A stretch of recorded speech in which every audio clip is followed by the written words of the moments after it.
Salut tout le monde, bienvenue pour ce 8e mois de l'année et ce 8e et dernier composant qui va constituer le setup. Il manquait la carte graphique, j'ai réussi à en avoir une, mais pas du tout dans les prix qui étaient initialement prévus durant le setup. Si vous avez suivi, je voulais constituer un setup sans crédit, un composant par mois. J'ai pas fait de crédit, mais il va falloir que je me serre la ceinture les 2 prochains mois et il fallait faire un choix. Donc j'ai réussi à avoir une carte, c'est pas celle qui était prévue, donc c'est pas le prix qui était prévu non plus.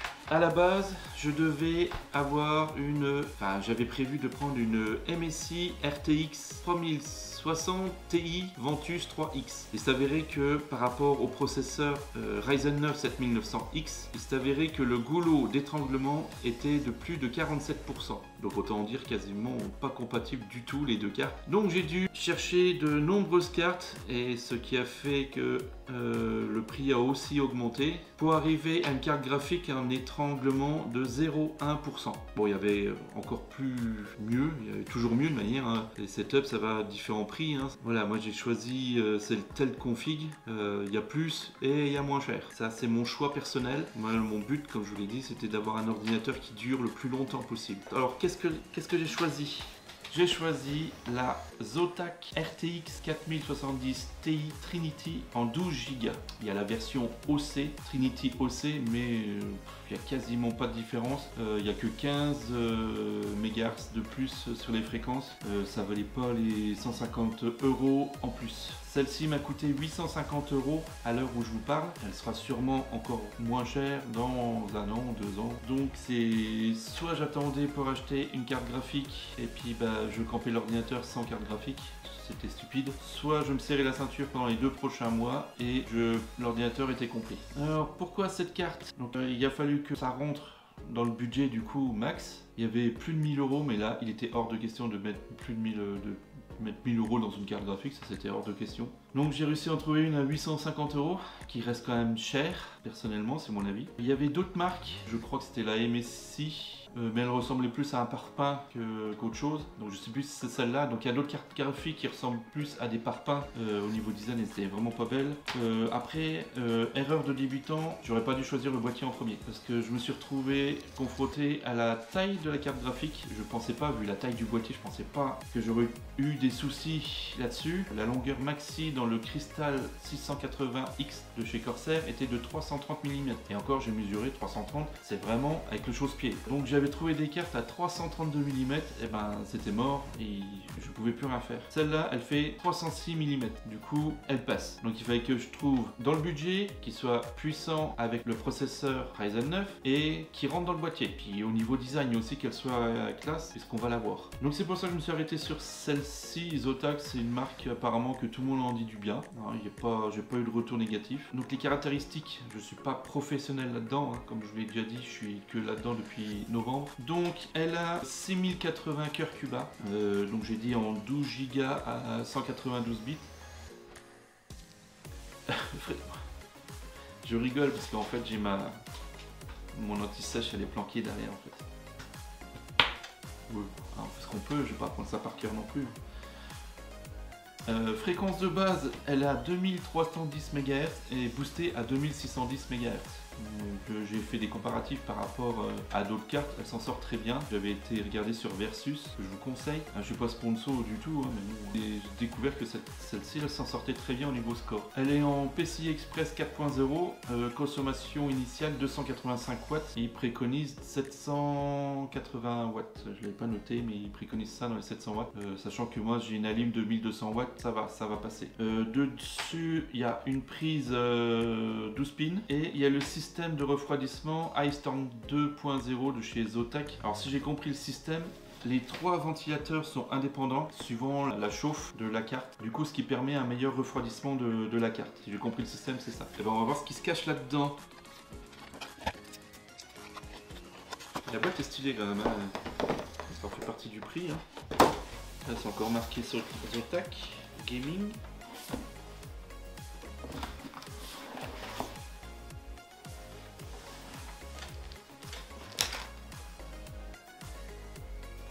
Là,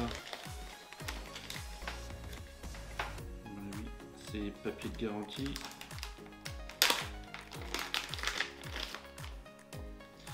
On a un sticker. Ah non, c'est pas un sticker ça. C'est les trucs qu'on avait dans les paquets de céréales. C'est des ramasse-poussières là qui arrivent. Voilà. Pour 800 balles, t'as droit à un ramasse-poussière. C'est de la merde. Je sais pas, ça aurait été peut-être plus stylé à un sticker. Bon, après c'est mon ami perso. On verra si je vais le planquer dans le coffret, on verra. Ça c'est quoi? Là c'est de la pub. Ça c'est la façon de connecter l'écran. Voilà. L'installation, ouais bon, après l'installation. Comment brancher les connecteurs, et ça c'est comment mettre le support, ouais, parce qu'il y a d'origine, enfin de série, il y a le support de carte. Là on a quoi? On a la fiche, on a 2 x 8 pins de ce côté et 1 x 12 de l'autre. Ça c'est le support en métal. Là par contre c'est pas du plastique, c'est du métal. Un bon point là-dessus. Nice.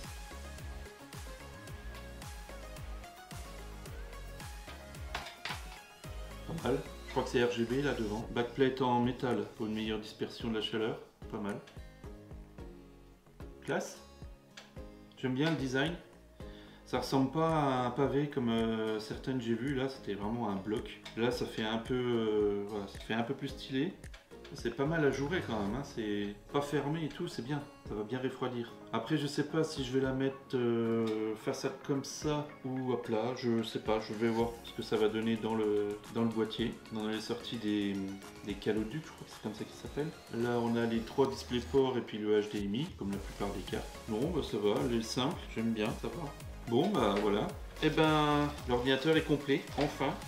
Du coup, si vous voulez plus d'infos, hein, je vous conseille d'aller sur le site Zotac. Vous aurez plus de renseignements, ils ont d'autres cartes. Donc là, le boîtier est complet. Qu'est-ce qui me manque réellement? L'écran et les claviers et souris. Donc pour l'instant, vu le budget qui a déjà été sorti pour tous les composants, le clavier souris, je vais attendre un peu, hein, ça a le temps.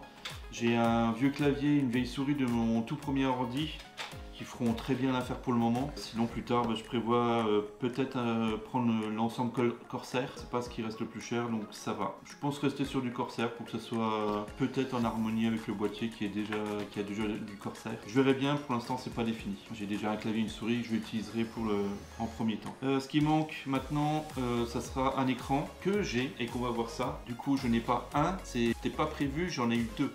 Alors le premier écran, on voit plus. C'est un 27 pouces de la marque AOC ou AOC, je sais pas comment on dit. C'est le E2770p. Bon bah tout simple, hein, avec un DisplayPort HDMI et puis juste inclinable. C'est un écran quoi, il est bien. Bon, il est un peu rayé parce que c'est un d'occasion acheté sur Back Market pour 150 €. Bon, il est un peu rayé sur les côtés, mais c'est pas des rayures visibles directement en fait. Et je pense même que je puisse, on dirait comme des coups de craie que je pourrais peut-être sûrement enlever. Donc ça c'est le premier écran. Et le deuxième, c'est le NEC Multisync EA294 WMI. Je l'ai acheté d'occasion. Donc il est très bien monté, il est réglable en hauteur, inclinable. Et le truc qui est bien aussi, c'est que si on fait du streaming, il peut passer en paysage. Classe. Bon, après il faut avoir l'utilité. Donc ça peut servir pour les streamings ou autres, hein, si on veut du paysage ou quoi que ce soit. On me dit que c'était une petite option qui était intéressante. Et cet écran d'occasion sur le bon coin, je vais pas vous faire de la pub non plus, hein, c'est comme Back Market, je fais pas de pub, je suis un client lambda. Cet écran là, je l'ai eu pour 70 €. C'est pas une blague, j'ai eu cet écran là. J'ai cru qu'il était flingué, qu'il y aurait des pixels grillés ou quoi que ce soit. Et non, quand j'étais le chercher, le vendeur il l'avait mis dans sa voiture, un convertisseur et un ordinateur pour me montrer que tout l'écran était plein et qu'il n'y avait pas de pixels grillés. Et quand je suis rentré à la maison, évidemment je l'ai branché aussitôt parce qu'il m'a laissé le câble HDMI et puis le cordon forcément. Donc j'ai pu le brancher aussitôt et j'ai testé en faisant mes montages vidéo. Et ben c'était nickel, j'avais toute ma timeline qui était bien mise là, un confort visuel, mais je suis très content. Du coup là l'ordinateur il est complet de chez complet. Il ne manquera plus qu'un clavier digne de ce nom on va dire, mais c'est vraiment secondaire quoi, aucune importance. Ah bah c'est super. Donc je suis bien content d'avoir réussi à réunir toutes ces pièces pièces d'ordinateur qui m'a été très difficile. Du coup, faire ça mois par mois, comme je vous l'avais dit au début, bah non, c'est pas possible. J'ai réussi à avoir mes 8 pièces en 8 mois, mais le budget, c'était...